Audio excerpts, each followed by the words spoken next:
समस्तीपुर में 14 साल की बेटी को इंसाफ दिलाने के लिए वीआईपी सुप्रीमो मुकेश सैनी ने एसपी ऑफिस का घेराव किया। अपराधियों पर ठोस कार्रवाई नहीं होने पर एसपी को सिंदूर, चूड़ी और बिंदी देने मुकेश सैनी समस्तीपुर पहुंचे थे।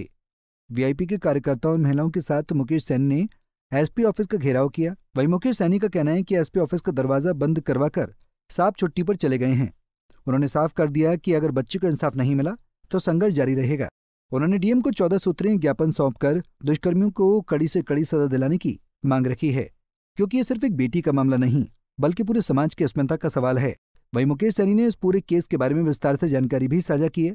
उन्होंने बताया कि 14 साल के बच्चे के साथ दुष्कर्म होने के बावजूद पीड़ित परिवार का केस तक दर्ज नहीं किया गया।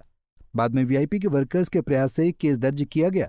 सैनी ने बताया कि दबंगों ने पीड़ित परिवार को समझौता करने के लिए धमकाया, लेकिन पीड़ित परिवार बच्चे को इंसाफ दिलाने के लिए अडिग रहा।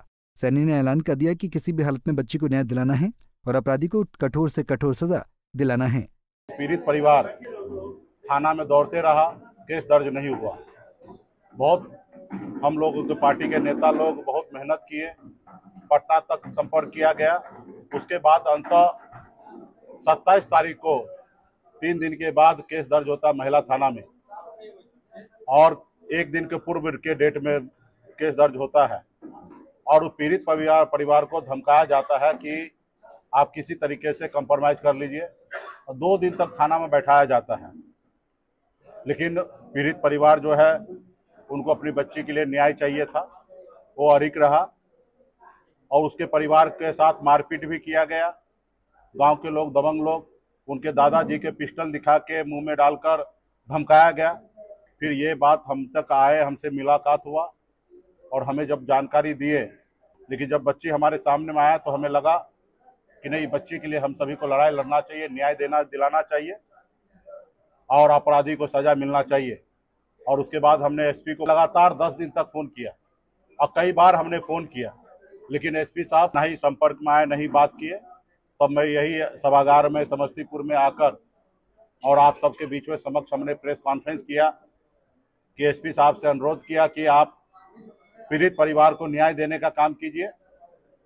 15 दिन का समय हम आपको दे रहे हैं और आप उस पीड़ित परिवार को न्याय दीजिए, और नहीं देते हैं तो 16वां दिन हमारा होगा।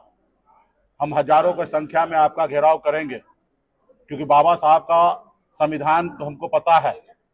देश के जनता जो है वो मालिक है, ना ही कि कोई अफसर मालिक है।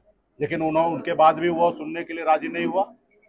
प्रेस कॉन्फ्रेंस के बाद भी हमने कई बार उनको फोन करने का कोशिश किया, उसके बावजूद भी फोन नहीं उठाए और 15 दिन के बाद हमें 1 महीने का समय दे दिए।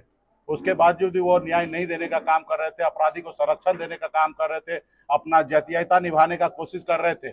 उसके बाद हमें लगा कि नहीं, पीड़ित परिवार को न्याय देना है और हमने जिला प्रशासन को, डीएम, एसपी को, मुख्य सचिव को, मुख्यमंत्री को, सभी को हमने जानकारी दिया कि 10 तारीख को हम एसपी ऑफिस को घेराव करेंगे। और इसके लिए हमारे जिला के नेतागण, समाज के लोग मजबूती से तैयारी करने लगे। उसके बाद आज का जो कार्यक्रम तय था, तो आपने देखा कि कल 1 दिन पहले जो मुख्य आरोपी है वो सरेंडर किया। यानी कि किस तरीके से पुलिस संरक्षण दे रहा था, यह स्पष्ट हो गया कि पुलिस के संरक्षण में वो व्यक्ति था। पुलिस एक बार वो अपने कॉलर टाइट किया, एक बार धमक दिखाया, देखिए उस आरोपी जो है वो अपने आप को सरेंडर किया। यानी कि स्पष्ट हो रहा है कि ये पुलिस जो है उनको कल सरेंडर करवाया। अगर यही चीज अगर 1.5-2 महीना पहले कर लेते, 1.5 महीना पहले, तो ये नौबत नहीं आता। उसके बाद जब मालूम है कि आज हम यहाँ पे आने वाले हैं, एक राज्य के लीडर, पूर्व मंत्री और एक बड़ा समूह के साथ हजारों की संख्या में निषाद समाज आएंगे। आप देखिए कि किस तरीके से एसपी जो है मैदान छोड़ दिया, छुट्टी पे चले गए। आप बताइए, ऐसे जगह पे एसपी को छुट्टी पे जाना चाहिए? नहीं जाना चाहिए। अगर वो जा गए तो यहाँ पे डीजीपी, यहाँ पे डीआईजी को खड़ा करना चाहिए, कोई उच्च पदाधिकारी को खड़ा करना चाहिए, लेकिन उन्होंने नहीं किया। उसके बाद आज अभी हम लोग आए तो देखे आपने किस तरीके से हजारों की संख्या में लोग रोड पर, इतने गर्मी में रोड पे खड़ा रहे। हमारे लोग भी परेशान हुए और जो इस जिला से दूसरे जिला जाने आने वाला पूरा रोड जाम रहा। घंटों भर बच्चे लोग सब तकलीफ में रहा और हम इस सबके तकलीफ समझते हैं। बेटी के साथ दुष्कर्म करने वाले मानवता के दुश्मन हैं। ऐसे नरपिशाचों को सभ्य समाज में रहने का अधिकार नहीं है। 14 साल की बेटी के साथ गलत करने वाले दरिंदों को ऐसी सजा मिलनी चाहिए कि दूसरे अपराधी फिर ऐसी हरकत करने का दुस्साहस न कर सकें। पंजाब केसरी टीवी के लिए समस्तीपुर से राज्य किशोर की रिपोर्ट। हमसे जुड़े रहने के लिए हमारे YouTube चैनल को सब्सक्राइब करें और नई वीडियो की नोटिफिकेशन के लिए बेल आइकॉन को दबाएं।